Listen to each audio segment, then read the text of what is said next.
Nampak askar Jepun berbaris. Dia tu agak cerita nampak tu rumah Jepun tu ada.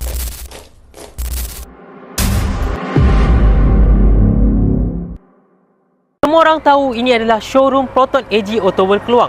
Tapi korang tahu tak apa yang berdiri di sini sebelum showroom ini dibina? Dulu sini bangunan banglo putih. Dulu atuk saya cakap tempat ni bangunan banglo putih.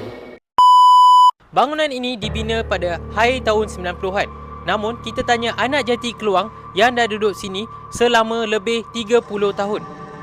Jom kita pergi tapak pembarisan Jepun.